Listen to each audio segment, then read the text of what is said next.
Assalamu alaikum wa rahmatullahi wa barakatuh. Prof, welcome. I think the voice is okay, Prof. So we can start now, inshallah. Assalamu alaikum.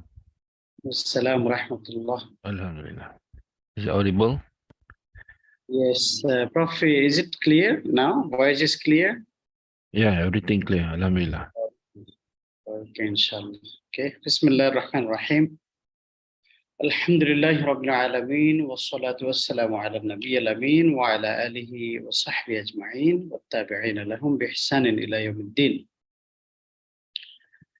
Distinguished guests, lecturers, professionals, my brothers and sisters, it's our pleasure to welcome you all again to our weekly English lecture organized by the Nadal Iqtisad al-Islami, Islamic Economics Association of Kuwait University, as part of our activities and our approaches to promote Sharia and Sharia compliant finance models and banking strategies and other relevant issues and mechanisms which focus on Sharia and also banking and Islamic finance. And we, Nadal Iqtisad al-Islami, conduct lectures and seminars and programs both in Arabic and English languages. And today is our weekly English lecture, which is entitled The Evolution of Money and Some Observations. So evolution of money and some observations on this topic. We are very much happy to invite Associate Professor Dr. Zakhiri Noor from School of Law from the University of Uttar Malaysia to conduct to this lecture. So before that, let me introduce a little bit about the Professor Muhammad Zakhiri, who is currently also a member of Sharia member committee at the Bank Islamic Malaysian Berhad in Malaysia. He is also former deputy dean at the School of Law, University of Uttar Malaysia. And he was appointed to the AIAC, Arbitration Rules 2022 Revision Committee for the Asian International Arbitration Center. He was also a CEU faculty fellow, a flagship program under the Ministry of Education Malaysia, and associate member of the Association of Sharia Advisors in Islamic Finance Malaysia, a member of Chartered Institute of Islamic Finance, professional, and a research fellow, Institute of Excellence in Islamic Jerusalem Studies, a research fellow at the Institute of Management and Business Research, a fellow at Sharia and Business Law Research Unit of University of Uttar Malaysia. And prior to that, he was also a research fellow at the Legal and Justice Research Center. And currently, he is an Islamic finance consultant to a few legal firms, an editorial board for Republic journals, and a trainer in the area of Islamic finance and Sharia, committee members to Islamic finance institutions. And research area of Dr. Muhammad Zakhiri includes Islamic banking and finance law, Islamic capital market, takaful, financial technology laws, Sharia studies. And Prof has a PhD in Islamic finance from INSIF University. And he is also a graduate of International Islamic University, reading LLB and LLB in Sharia as well. And his master is in comparative law and also Chartered Islamic Finance Professional from INSIF University. Islamic Financial Planner from IBFIM and he's the Sharia Council of the Federal Territory of Kuala Lumpur. So this is an honor to have Associate Professor Dr. Muhammad Zakhiri bin Muhammad Noor to deliver his lecture on the evolution of money, some observations. Please welcome. Bismillahirrahmanirrahim. Assalamualaikum warahmatullahi wabarakatuh. Thank you very much to Mr. Chairman, Dr. And thank you very much for the session of Islamic Economics, Queen's University, and all the participants, international webinar, weekly webinar in the area of Islamic banking and finance. Thank you very much as well for the brief introduction on me. I'm Zakhiri from School of Law, University Utara, Malaysia. So I considered this session as a sharing session instead of a normal lecture. So perhaps I can learn from the participant as well with regards to our discussion today on the topic of money, the evolution of money, some observations. So basically, this is based on the literature review, where whatever literatures that has been available in this field, and perhaps I just put out some my observation from legal and Sharia perspective. So we're talking about money. So you see some of the literatures. Some of the literature says is originated from the Latin word. We call it moneta, with the meaning coin. So in France we call it money. Money. So some of in the Rome empires, the word money considered as Juno. Juno basically associated with the money itself. So when we're talking about money, so some of the issues raised, who basically create the money. So some of the literature shows that it's from the Mesopotamia times and the China Empire, basically the first that invented the money. So from Islamic perspective, we see money has been used, as a medium of exchange, has been traded in the market, in the market. So in terms of the gold and silver. So this is it can be observed when we read the what we call chapter of Hira. People of the cave, where these young groups awake from the cave, and then they realize the existing money that they have is no longer accepted in the market. So meaning the money cannot be considered as a money at the time, because the money is not recognized and been traded as a legal tender money on that particular period of time, even though it has been used before. So we can derive from it in those days in Islamic calendar, gold and silver has been used as a medium of exchange, has been traded in the market as a medium of exchange. So in other words, another point is that the money basically need to be accepted by the market, by the people at that time. So that is basically the essence of money.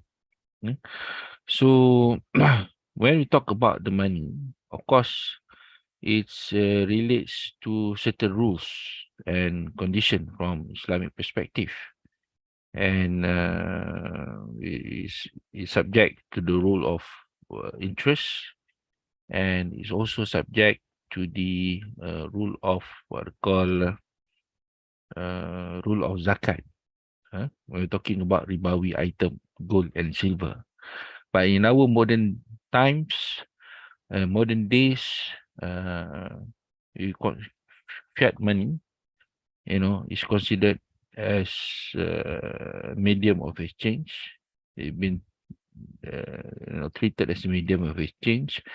And Majma' Al-Fiqh Academy make its same position as gold and silver, as a gold and silver.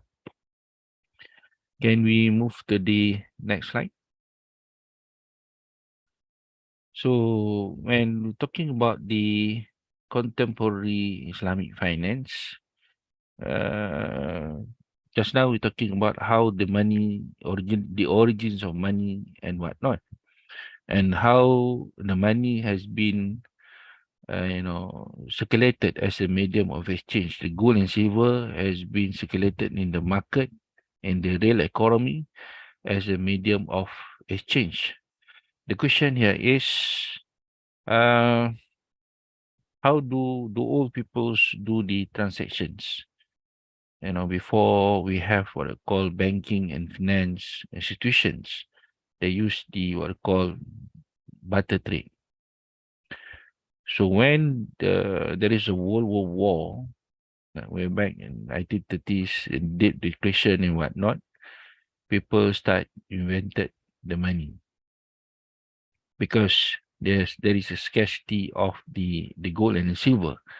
So people invent fiat money. So this fiat money replacing the gold and silver. So at the same time, it caters the issues of the existing issues, prevalent issues when it come into barter trade. So people create fiat money because there is not in terms of equality, in terms of the transaction, if it is not equal value, it's hard to determine in terms of value, quantity, and quality when we do the barter trade. So because of that, people create what they call fiat money. And then people's talking about the real economy system is basically mobilizations of resources, you know, mobilization of resources in the real economy, while finance is talking about the asset allocation between debt and stocks.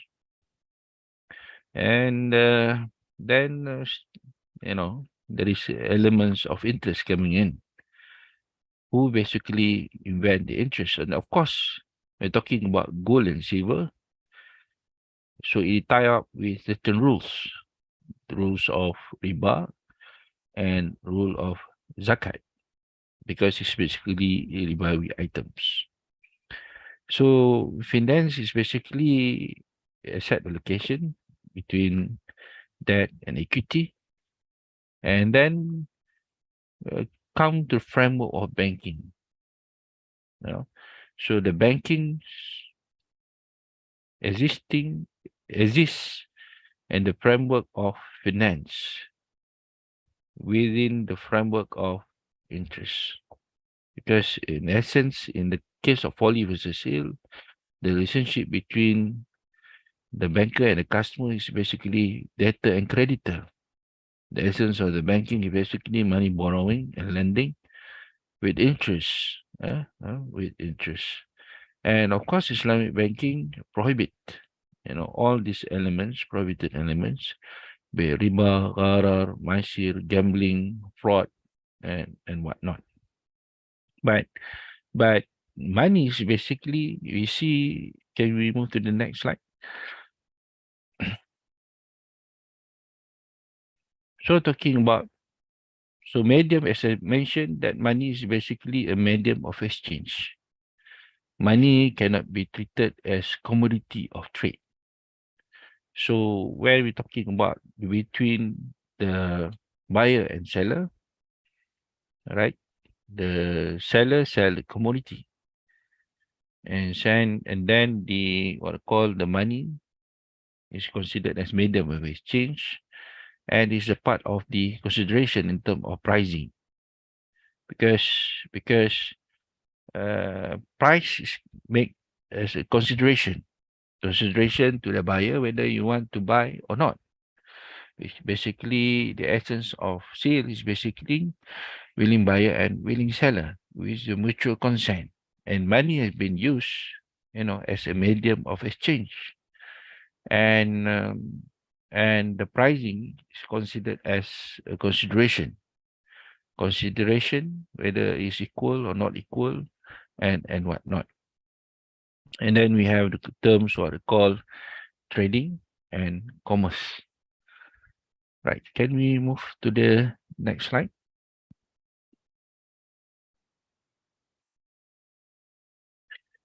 So as I mentioned to you just now, the origins of the word money originated from the Latin word called it money, and is believed from the Latin during Mesopotamian time, France times. We call it Luno, Juno, Juno. And then from Islamic perspective, we discovered from Surah Al-Kahfi, chapter Al-Kahfi, people of the cave, where it's proven that the gold, has been used, have been traded, has been used in medium of exchange and been used in the market. And from that particular story, we discovered that the money should be accepted. It can be anything. It should be, because it's medium of exchange. So long that one country or jurisdiction accept it as a commodity, as exchange, as an object of exchange, and as a medium of exchange, then it be accepted by community, by the market. So from the coffee, the gold, is no longer in circulation, kasar dan nukut, because the government at that particular time does not consider that particular goal, because everybody surprised, you know.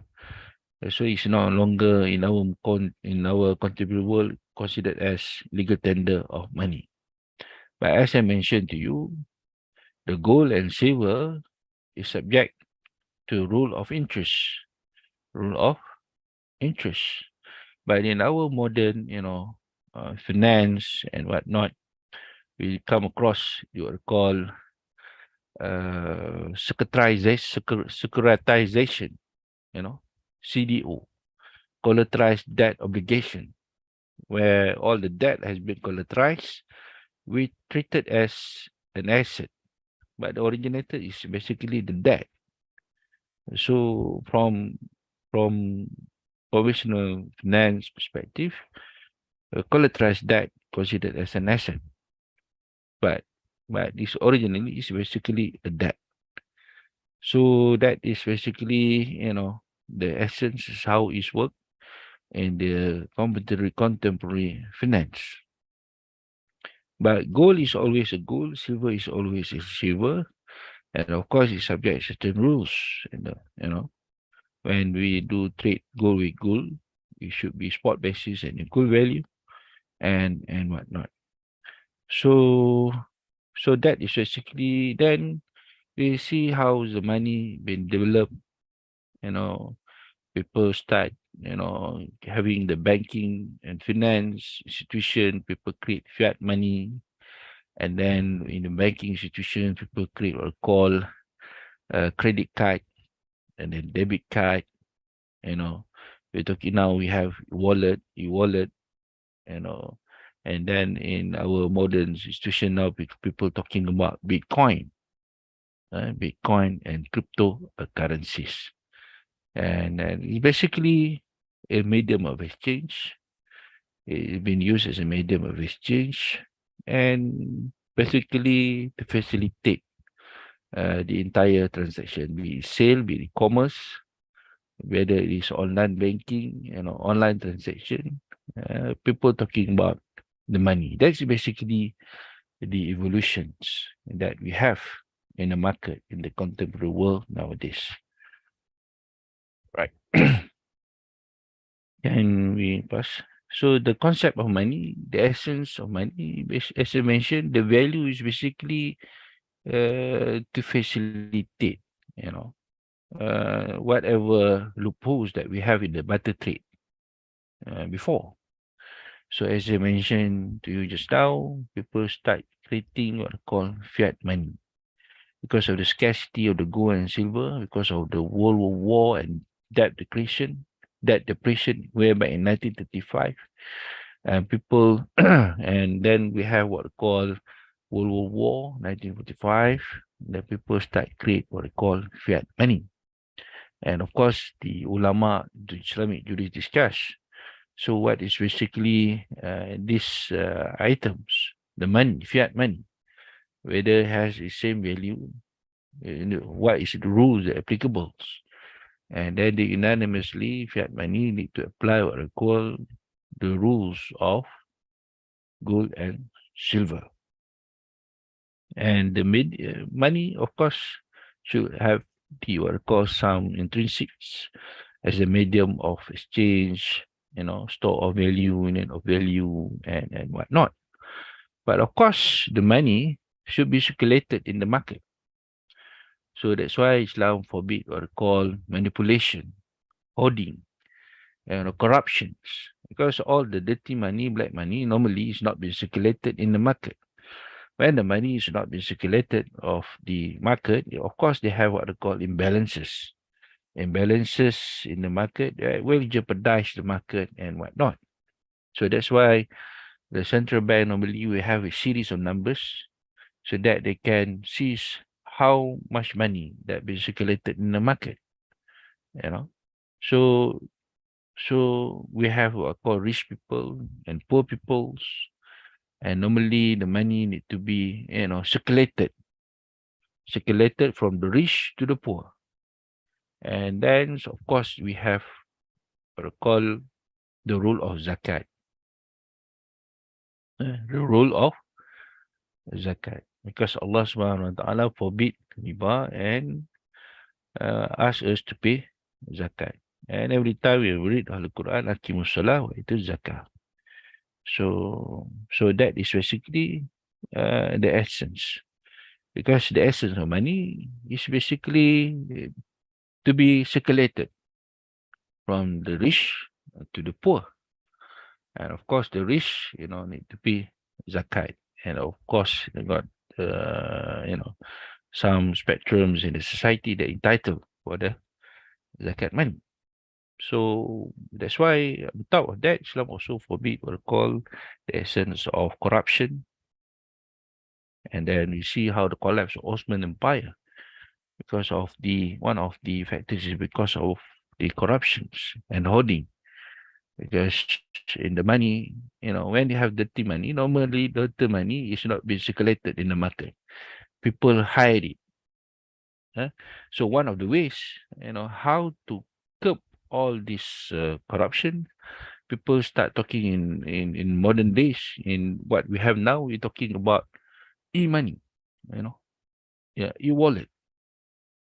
Because in some jurisdiction, by using e-currencies, can curtail the issues of corruptions and whatnot in the part of the jurisdiction.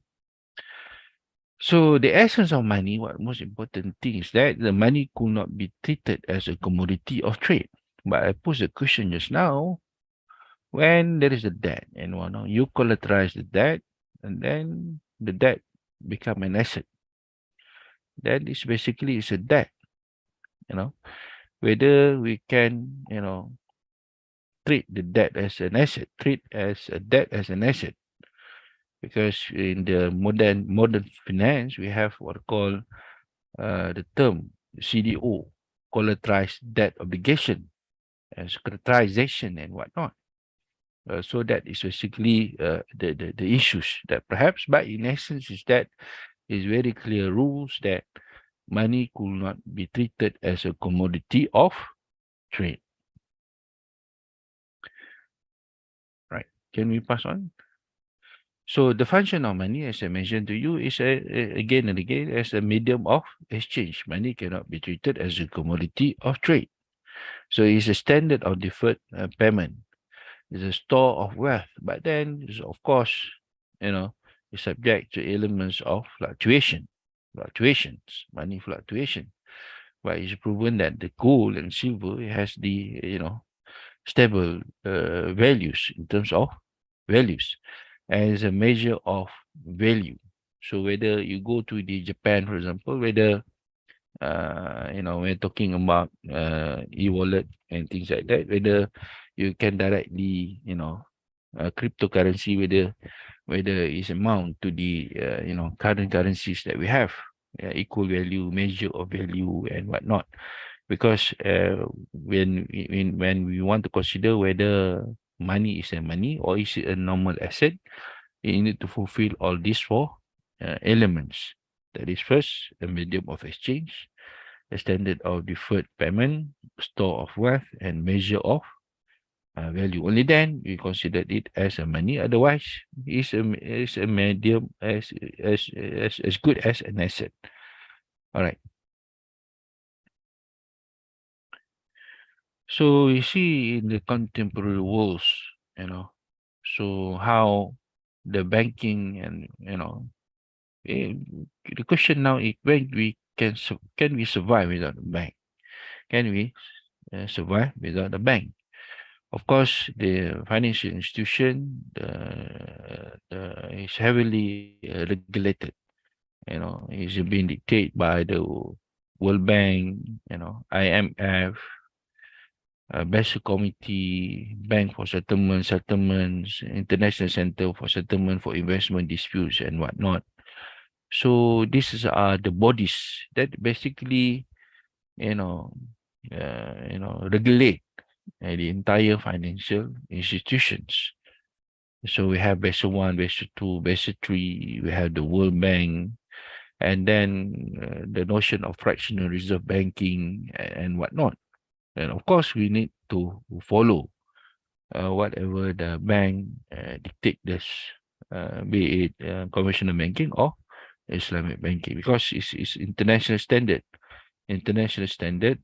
rules and regulation that financial institution globally need to comply with, because the World Bank, is control the central bank of each jurisdiction. We have IMF, we have basic committees, we have Bank for International Settlements, we have International Center for Settlement for Investment Dispute, and whatnot. So that is basically at the macro level.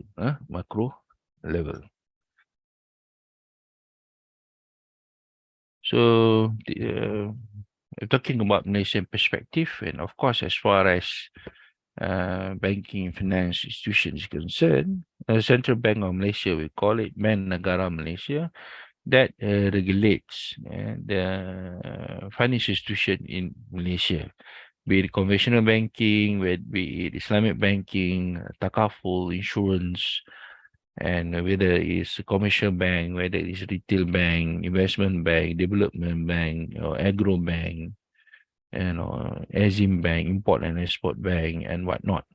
So that is basically all these financial institutions have been regulated by Central Bank of Malaysia.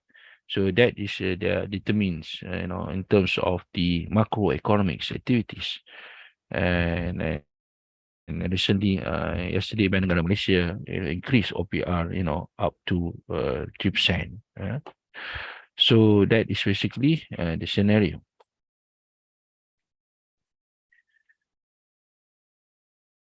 So Islamic banking and finance regulator in Malaysia, as I mentioned to you just now, we have Bank Negara Malaysia. Central Bank is the main regulator, but we have another part of the regulators. Bank Negara Malaysia basically regulate financial institution and takaful and insurance business.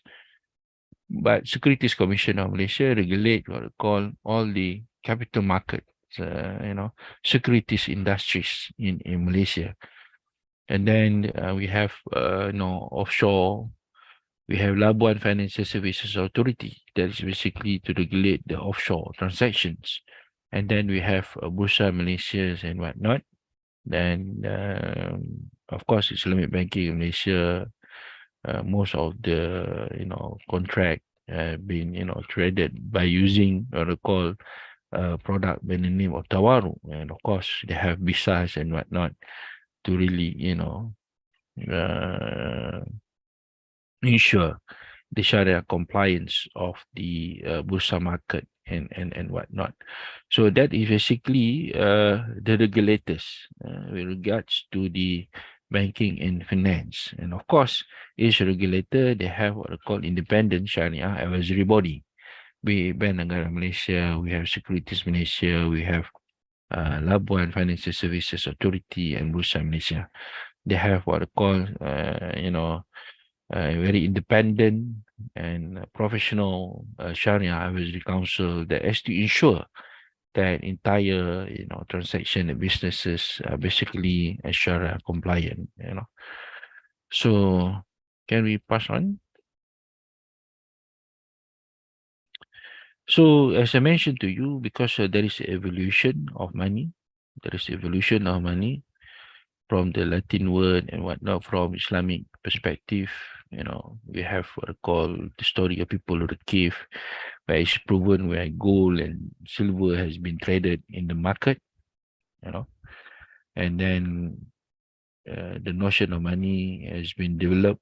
We have the what called credit card, debit card, and then now we have e-wallet. Now, recently we're talking about cryptocurrency, currency. So, what is basically the difference between money and currency? And of course, money is a part of currency, and vice versa. So it's scripted by if you see the literatures is originated or who invented is basically one of the guy by the name of Sumitomo Mohd that create the what I call the crypto money. So the essence is basically encrypt. But from Islamic calendar, we see who's basically invented uh, what I call the symbols and whatnot. Of course, Al-Kindi, Al-Kindi. Where you see there is some symbols, algorithm that read, and all this information has been encrypted. So the question here is whether this is a currency, this is a money, or is it an asset? It is an asset. And of course, we're talking about Sharia and whatnot. Of course, they got some scholars that make it permissible with certain rulings, and some of the scholars is totally prohibited. We're talking about cryptocurrency. So those are views that basically whether it's from the organization perspective or individual perspective, those who make it permissible is basically Darul Ulum Zakaria, South Africa, Tan Sri Dr. Muhammad Daud Bakar, and Sheikh Nizam Al Yaqubi. While some scholars say it is permissible with certain rulings, Dr. Zaharuddin Abdul Rahman, one of the Sharia scholars in Asia, and the rest of the Fatwa Council says this is prohibited. We call like Darul Ifta Darul Ifta Palestine, the institute for the revival of the traditional Islamic sciences, and Wifaq Al Ulama, United Kingdom, and Directorate of the Religious Affairs Turkey, Sheikh Ali Mahyuddin Al Qaradawi, and Sheikh Sulaiman Ruhaili. So have a look why those people those oppose the cryptocurrency. Can we move to the next slide? So the reasons basically is related to cryptocurrency itself, which does not meet the characteristic of currency. So you need to fulfill some, requirement because it's not fulfilled as, a currency. It's not being accepted as, as a currency itself. Particularly, has, has a habit of nothing having legal tender, or mal al mutakawim. So this not fulfill the elements of legal tender of money. So the second provision, why they prohibit it, because the use of Sharia compliant cryptocurrency in criminal activities such as drug trafficking, money laundering, terrorism and others. So from the study.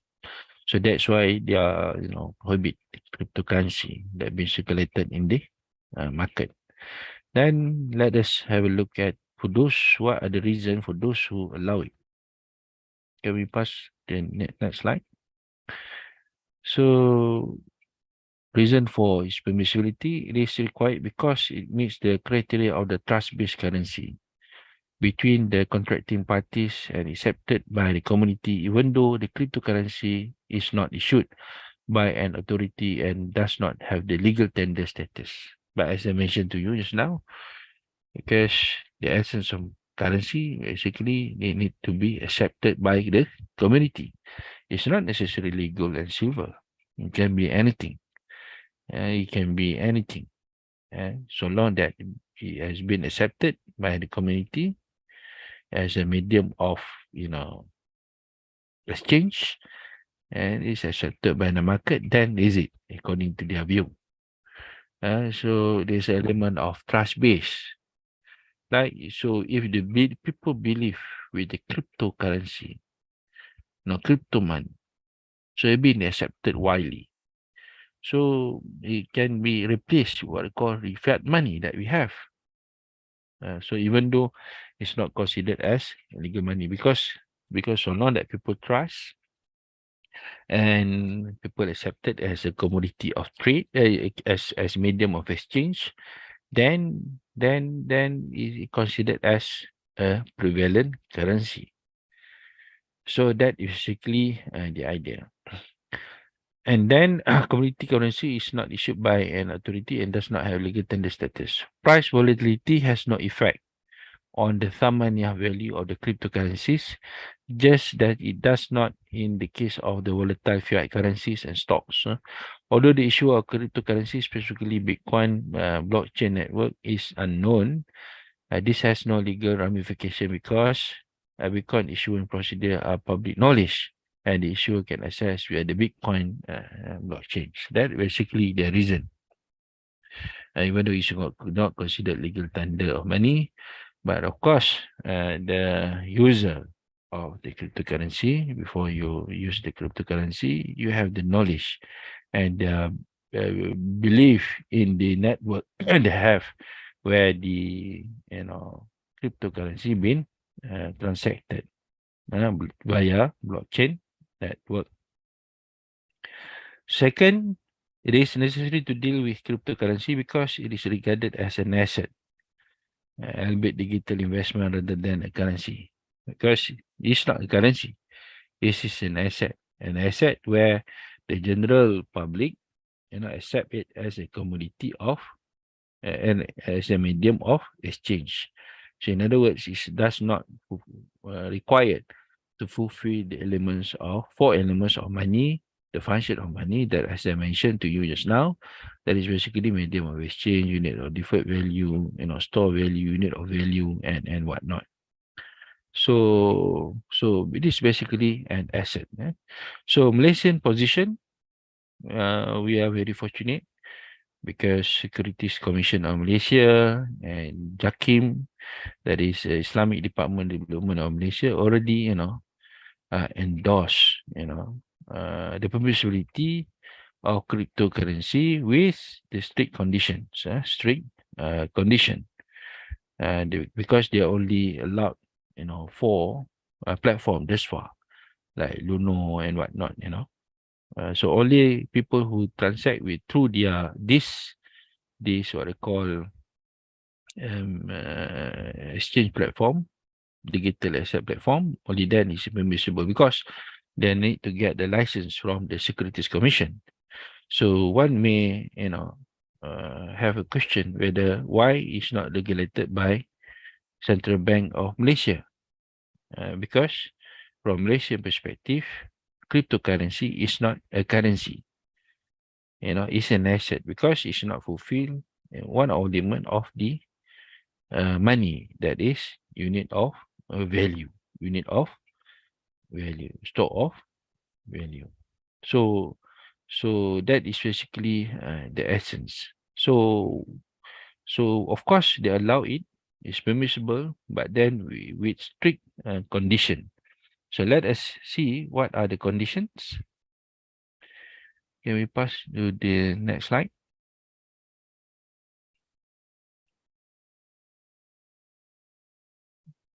Can we pass to the next slide?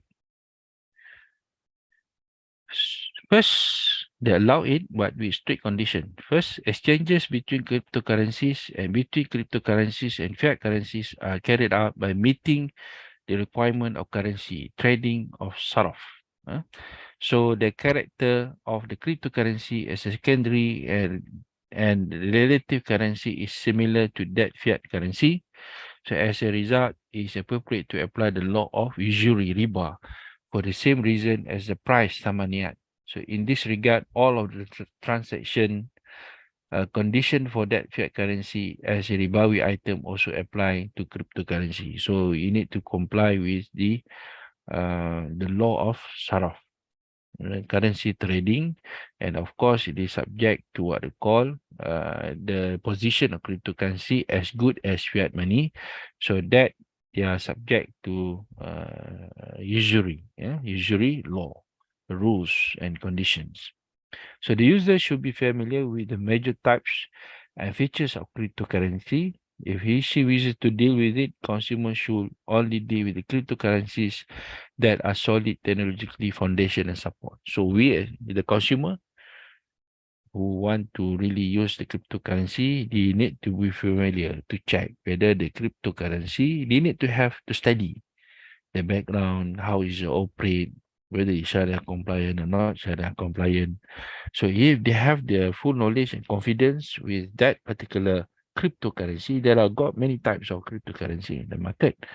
So that only then um, they are allowed to use the cryptocurrency. But of course, the consumer itself, he or she need to have the knowledge whether the cryptocurrency has a solid technological foundation support, the strong, regulated and whatnot by technology and the like. So can we pass on to the next slide? Third, user must have a sufficient technical knowledge on obtaining a cryptocurrency and where it should be stored to ensure its security. So of course they got some password and whatnot before you do transaction via the platform. So cryptocurrency, where it should be stored and ensured its security, and how they are do the mining, where the money goes, been transacted and the like. So this include information on how to select only government regulated e-wallet and exchange platform. So that at the moment Malaysia already passed the 4 types of cryptocurrency. Only this considered allowed by Securities Commission of Malaysia. Users should also have adequate knowledge on how to securely store their private keys and a solid understanding of cybersecurity and privacy protocol. Of course, it got some issues and concern talking about cyber attack, cyber securities, privacies, so that the consumer himself, before they do the transact through via cryptocurrency, they need to know the password, safekeeping, you need to know how it work, the modus operandi, data mining and whatnot, and how the fluctuation of the currency, the cryptocurrencies and the like and whatnot. Only then they can do transaction. The Security Commission, laid out the parameters, these parameters. And then users should be aware of the rules that cryptocurrency exchange platform impose. It should be noted that some exchange platform have limitation, such as the inability of the consumer to withdraw a large amount of cash. The user must be aware of the limitation. So we want to change to the existing money. So some of the platform does not allow it. So the consumer need to fully aware on this. Then can we pass on?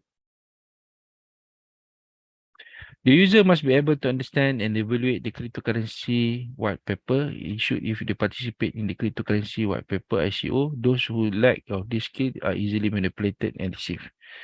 So they need to master the term and condition, how it work, modus operandi and the like. Is there any manipulation? Is there any fraud?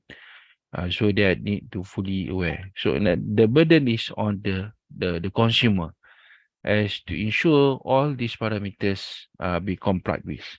Then consumers should be aware that the value of the cryptocurrency can fluctuate dramatically in a short period. It's also possible that the value will fall into zero. So that is basically the danger when you do transaction with cryptocurrency. Then consumers should be aware that so far all the cryptocurrencies are not regulated or backed by the central bank or other regulators. So in the laws, the consumer should be conscious that he is not covered as a consumer. So some of the jurisdiction in this world, accept it's a legal tender. So another part of the world or jurisdiction does not accept it as legal tender of money. So in other words, Central Bank of Malaysia and Securities Commission of Malaysia allowed cryptocurrency trading only for digital platforms, but then with strict conditions. And of course, the subject first, the position is the rule of Saraf, rules of currency exchange, the position of cryptocurrency as good as fiat money, so that they are subject to rules of riba and zakat. But of course, whether it is zakatable or not zakatable is subject to the further research and whatnot. But but since the position is as good as fiat money, I tend to believe that is subject to zakat. So that is basically the position, and then the consumer itself need to exercise his prudent, knowledge to exercise, make a prayer study. They have to have the good knowledge how the cryptocurrency been transacted. And of course, first you need security key. Only then you can enter into digital platforms, digital wallet platforms, so that you can transact the currency. You need to study how the is been mining, data mining, and whatnot. And is there any elements of manipulation, fraud? So if is there any dispute, how their right can be protected, and the like. So that is basically all these things that the consumer need to be aware of, and so that their right been protected, been protected. Then can we pass on? So in a nutshell, you can say money is a medium of exchange. So the money need to be accepted by the community. It's good that if the money been accepted as legal tender of money, only then considered as a money. But the essence of money itself is basically whatever that been accepted by general public as a medium of exchange. So that basically the what we call the essence of money. Second, money could not be treated as a commodity of trade. Money merely as a medium of exchange. But you see in the modern finance is that when the debt being collateralized debt is considered as an asset. We call it like CDO, collateralized debt obligation, where the debt has been collateralized, it's been traded as a commodity of trade. So that basically the question that need to be explored, whether it is violate the rule of money, the function of money itself. And of course, there is evolution of the talking about money. People use credit card, people use debit card. Now we're talking about e-money, e-wallet, and then later on, currently we're talking about cryptocurrency and Bitcoin. And of course, when read newspapers, you listen to seeing the television, radios, and social media, you see some of the countries, make good with the cryptocurrency, some of the people being cheated through via e-wallet cryptocurrencies, and whether it's bring more harm than good. And we see some of the Islamic scholars says it's prohibited. Some of the Islamic scholars make it permissible with condition and not condition. Some make it as a tawakuf and whatnot. And then this is basically the evolution of money. And the question is that when can we survive without money or without bank? Because the essence of the bank is basically the relationship as a folly versus sale, as I mentioned to you just now, is basically debtor and creditor. In commercial banking, conventional banking, this is basically the business is money borrowing and lending with interest. To the exception of Islamic banking, where Islamic banking prohibits riba, gharar, maisir, and all the negative elements, fraud, and manipulation, injustices, and whatnot. But in the nutshell, you see, the money is subject to the rules of riba. And Allah subhanahu wa ta'ala prohibit riba and encourage us zakat. And how we purify the money via zakat, the wealth. And as essence, as I mentioned to you just now, the money need to be accepted by the community at large, and the money need to be circulated in the market. And then Islam come the rules of prohibition of hoarding, manipulation, gambling, bribery, corruption. Because all this dirty money is, of course, is not being circulated in the market. People hide it under the pillow, in the jungle and the whatnot. And so in the long run, it create what we call imbalances in the economy, at macro level. So it cause instability of the money, because imbalances of the money in the market itself.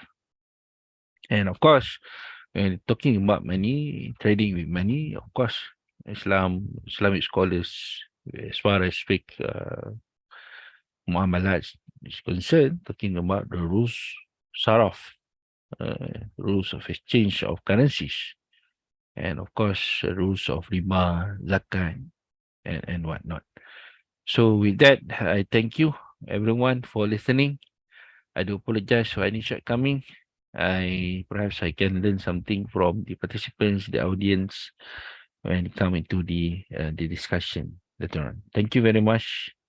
Jazakallah khair ala husni istima'ikum. Barakallahu fikum. Ana akhukum Zakhiri fi Malaysia. Min Malaysia. Assalamualaikum. Ma'assalamah. Wa alaikum assalam wa rahmatullah. Thank you very much for this wonderful presentation. And Alhamdulillah, I'm sure all participants and guests benefited from this lecture, especially Dr. discussed the evolution of money and history, the concept of money, and what are the functions of the money and currency, an international regulator framework of banks, and later on, and he also discussed banking framework in Malaysia, and cryptocurrency and Sharia compliance, reasons for prohibition, and what are the reasons of permissibility and Malaysian position as well. So here, I think participants have already now an overview on money and evaluation of money functions and concept. And I think If you have question or any additional point to be added or to be discussed, you may raise your hand or you may write in the question box. So Dr. Zakhiri is here to respond, inshallah. So Siku, Brother Siku and Dunzu, thank you so much for this wonderful presentation. You are most welcome, Brother Siku. So anyone else, do you have any question or any comment, any additional point? You're welcome. And of course, we share the slides here in chat group, so you may download it. And we will also share in our pages and groups in Facebook, Instagram, and Twitter. So you will find it. And moreover, this lecture is also recorded in our channel in YouTube. So anyone, would you like to ask any question or do you have any point to add?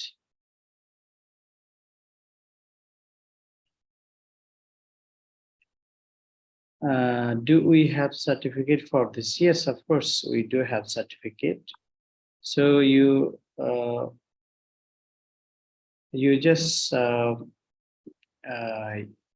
you know, we do have website and there is a link to collect certificates. So you just fill up the form and you join. You mentioned that you joined this program. So inshallah, our admin will email you. So, Father Basiru, thank you. Doctor, would you explain again the difference between money and currency? Okay, Doctor, please. Assalamualaikum warahmatullahi wabarakatuh. Money is a money. Currency is a currency. Currency is a part of money. All right. So some of the currencies basically that been accepted as a currency is a legal tender of money. But currency is a part of money. Okay, thank you, Doctor. Any more question from the participants?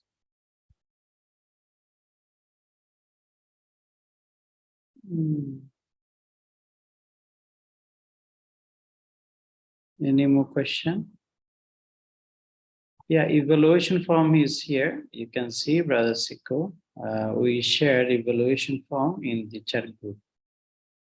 So you can fill up the form here. Yeah, Brother Mustafa. Brother Mustafa would like to speak. Yes, Brother Mustafa, you are welcome. Please, you may speak now. Assalamu alaikum warahmatullahi wabarakatuh. Walaikum salam warahmatullah. Thank you so much for this important and interesting presentation about the evolution of money. Dr. Zakhiri, this is very important presentation. I have one question, which is, do you think, Doctor, that the evolution of money is going through the right path? Because at first there was a barter before money was created, and then there was a movement to silver and gold, and now and there is now this paper currencies like dollar and other currencies, and now we've had this cryptocurrencies like Bitcoin and other. Do you think that this is the right path for money? And thank you so much. Waalaikumsalam warahmatullahi wabarakatuh. Very good questions. Because you see the society change. The society change and the environment of business also changes. And I believe that this cryptocurrency is basically to complement whatever the fiat money that we have in the market. And I don't think that, of course, the banking and financial institutions are heavily regulated. And of course, the digital bank and digital money, digital currency will take a long way, to establish, because the existing what I call banking frameworks has been existing, more than 100 years. And of course, they have what I call very solid and sound regulatory framework, as I mentioned to you just now. And we, as far as the what I call cryptocurrencies, Bitcoin, we not really sure who's basically the main regulators. But as compared to the banking and finance framework, fiat money, they have very sound systems as to ensure the viability, the what they call liquidity, stability, very sound systems that they have.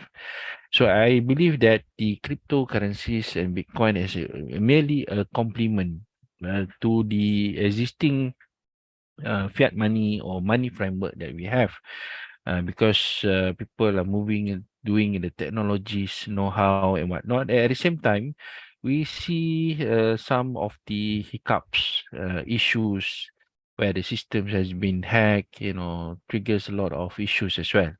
So at the moment, I think this is merely a complement. And as I mentioned to you, by using digital money and e-wallet, is proven to some extent to curb the issue of corruption in one countries, from the data that been improved.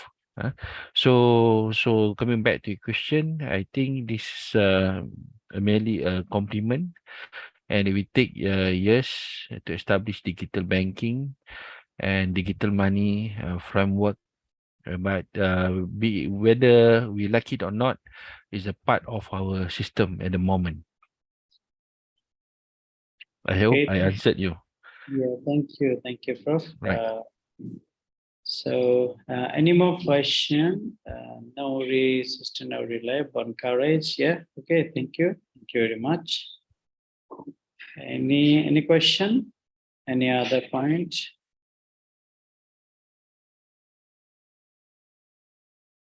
So okay, then I think we need to end here. So on Thank behalf you, everyone. of the Nadil Iqtisad Islami, we would like to thank all the online guests who joined here in this session. Thank you very much for joining us, and we hope to see you again, inshallah, in upcoming programs and events. And we thank our management board, and especially Dr. Alal Arbeid and other brothers and sisters in the association who is working hard, who is putting the effort to promote the Sharia around the globe. So thanks to them as well. And our special thanks to Associate Professor Dr. Muhammad Zakhiri bin Muhammad Noor for your time, effort, and this wonderful presentation, Prof. Thank you very much for being here, for being with us all the time, for your support. May Allah bless you and may Allah reward you. And if you have any concluding remark, Prof, please welcome.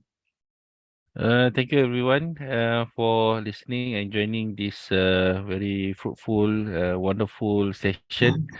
And I'm more than happy to assist everyone here. If you have any question, please further contact me.